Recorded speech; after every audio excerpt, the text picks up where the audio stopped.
Inaasahang tatagal pa at lalakas sa loob ng Philippine Area of Responsibility ang Bagyong Christine. Nakataas ngayon ang signal number 1, dyan po yan sa may southern eastern portion ng Quezon, Pulilo Island, ganun din sa Camarines Norte. Signal number 1 din dito po yan sa Camarines Sur, Catanduanes Albay, Sorsogon at Masbate. Kasama rin ang Ticao Island at Burias Island. Sa Visayas naman, signal number 1 din sa Eastern Samar at Leyte. Sa Mindanao naman, nakataas po ang signal number 1 dito po sa Dinagat Island, Surigao del Norte. Kasama naman ang Surigao at Bukas Grande. Inaasahan ko sa mga nabanggit na lugar yung masungit na panahon. Ibig sabihin po niyan ay may mga pabugsong-bugsong hangin na may kasamang mga ulan. Huling namataan ang sentro ng Bagyong Christine sa layong 760 km per hour. Silangan po yan ng Catamaran, Northern Samar.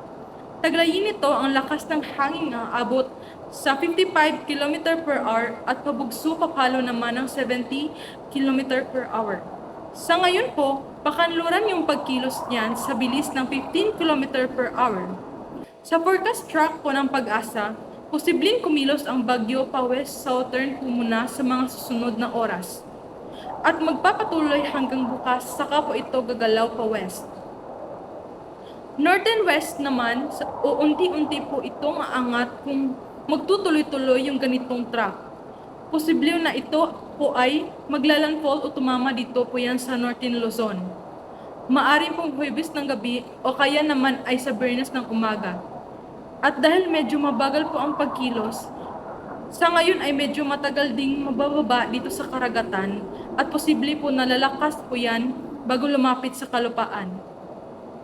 Pero posibleng magkaroon ng pababago sa track nitong Bagyong Christine. Meron po tayong tinatawag na area of uncertainty o ibig sabihin po niyan ay pwedeng umangat o kaya naman ay lalo pang bumaba yung galaw nitong bagyo sa mga sumusunod na araw. Depende po sa ibang weather systems na nakakaapekto po sa movement nito.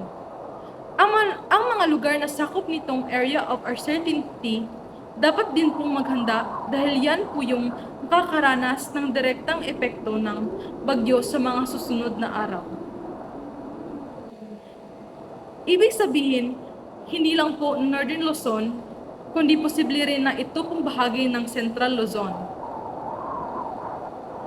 Napakalawak po ng bagyo kaya kahit yung mga lugar na malayo sa sirkulasyon ay nahahagip ng tropo extension ng mga kaulapan. Base po sa datos ng Metro Weather, umaga bukas ay may pag-ulan sa ilang bahagi ng Cagayan, Isabela. Ganon din dito sa may Palawan, Quezon Province. Pati na rin sa Bicol Region.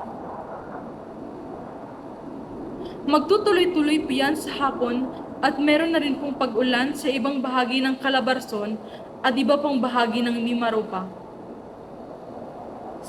Sa Manila naman, ay may tansang umulan lalo sa hapon at gabi dahil po sa outer rain bands ng bagyo. Makakaranas din ng pag-ulan ang halos buong Visayas, lalong-lalo na po ang Samar at Leyte Province. Ganon din po sa may Negros at Panay Island.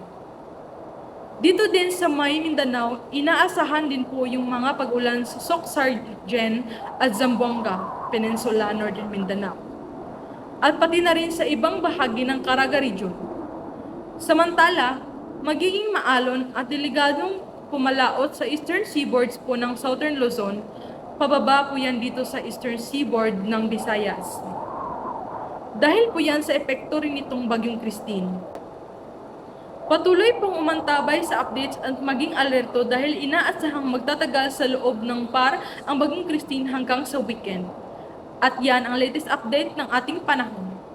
Ako po si Marianiña Vidal at ito ang Meteorology Weather Forecasting.